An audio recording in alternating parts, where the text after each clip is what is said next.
So this is my review on Iron Man 3. So Tony hasn't slept since 2012, which is when he assembled with the Avengers, and it's been 72 hours since he slept.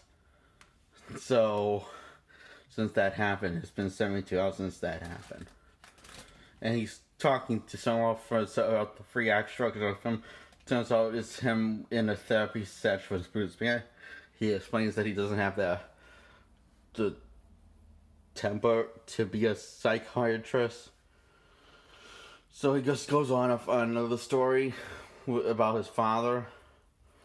So anyway, the plot. Let's talk about the plot. Go back, talk about the plot of the film, the main beginning of the film. So he sleeps with this girl who's a brilliant girl, and she ends up working for the bad guys. This guy called Gillian, who created a fake terrorist called the Mandarin. And he's a stage actor. The guy that plays the Mandarin is a stage actor in this film. Tony doesn't find this out until the halfway point of who's the real bad guy and who's been pulling really all the strings. And that Mandarin's not a real person. He is just a stage name character. And Tony, throughout the film, has been struggling with PTSD and severe anxiety. And since New York, and this goes all, and the PTSD goes all the way back since he was first captured and run to a cave in the first time film, and has continued to grow and grow and grow, and finally becomes too much for him one day. And during when he suffers a severe anxiety attack, and in front of his brother Rhodey, so he goes to the Iron Man to check to see if he's okay. So Drax thinks he just had a severe anxiety attack, and so yeah, he deals with that. And what's causing it, what keeps on triggering it, is because he keeps on feeling whenever I know this happens whenever he feels out of control of a situation, but when he ever feels like he's in control, he's calm as hell.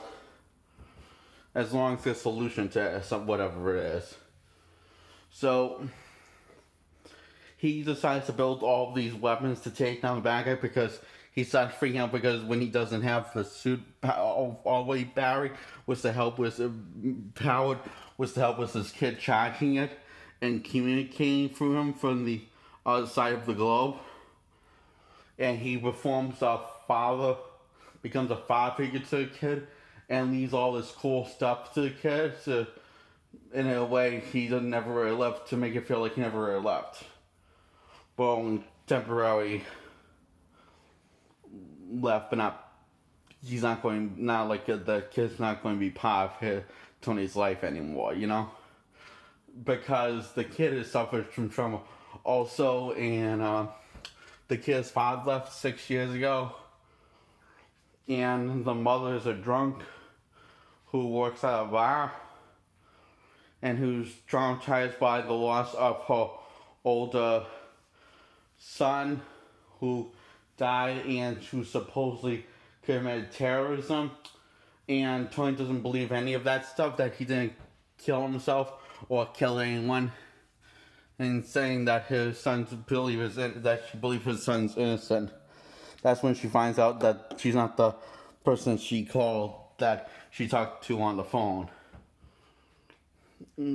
He's not the person he called that she talked to on the phone. So she finds out that the person she talked to was really a girl.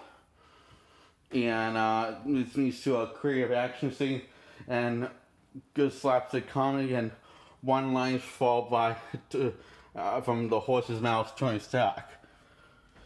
And the climax is like that also, when Tony tries to rescue Pepper Potts, after Roy rescues the president, and she falls 200 feet to the ground. She luckily survives and goes on a violent outburst and defeats the bad guy. And the reason how she survived because how she survived is because the bad guy was experimenting on this chemical drug that gives people superpowers, but also side effect you can make you explode and overheat like a bomb. So yeah, that sucks. But Tony Stark says she's gonna be fine. He almost figured figure out how the solution to this when he was drunk. When he was spent the night with this girl and he was drunk. Which is the girl that double crossed Pebble, who is working with Gilligan after she forms a serious bond with Pepper. She double crosses her. She double crosses Pepper Potts. So yeah, and turns out she's been working with Gilligan the entire time.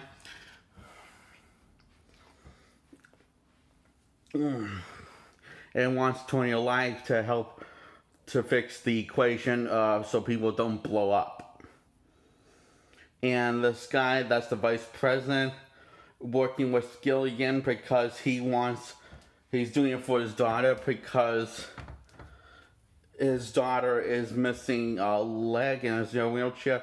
So he's seeing from the viewer's point of view, which is my viewer point of view. I'm only judging my viewpoint from my views, and judging by my viewpoint, it seems like he made deal skilling for his daughter to have all of her ligaments, her body parts.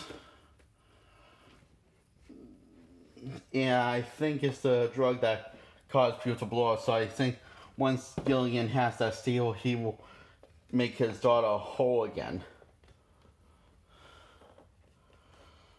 And this kid that becomes a son figure to Tony is the same kid that's helping us the suit and who helps to save Tony's life. And he's eating this candy, and he asks the kid if he's having trouble seeing straight, then he's fine, which I'm assuming that's pot candy. And Tony's not on any severe anxiety or PTSD medication, so yeah, he's not handling the anxiety or PTSD well, and he's a little in denial that he has PTSD throughout the third act of the film. And he finally learns to deal with it by talking to Bruce Banner. And that's who we find out he's talking to after he defeats the bad guy, blows up all of his suits, and remove his heart reactor, which was charging the suits. And he fixes Pepper by solving the equation of what causes the bad guys to go kabooey. So this happens off screen, but the rest doesn't. And you see that's hinting at that Iron Man will return. Well, Tony's mogline about finding his inner peace, that kind of bullshit, And it's hinting at the return of Iron Man being an active hero again when he gets all of his equipment to make all the suits. So, and that's the whole movie. Also, I noticed that there was one. It's a little all over the place, but that's kind of what makes it fun at times. That's also where the lazy brain comes at times. Like, for example, the worst thing you have to do is at the beginning is get through the scene when Iron the kid walks in time with a potato gun, he fires it at a glass, and now he's empty, and he doesn't realize that Tony's Tony until he remembers he has a piece of paper in his hand, of newspaper. And be honest, wait, and let me just get it straight. He reads the newspaper. What kid reads the newspaper in 2013?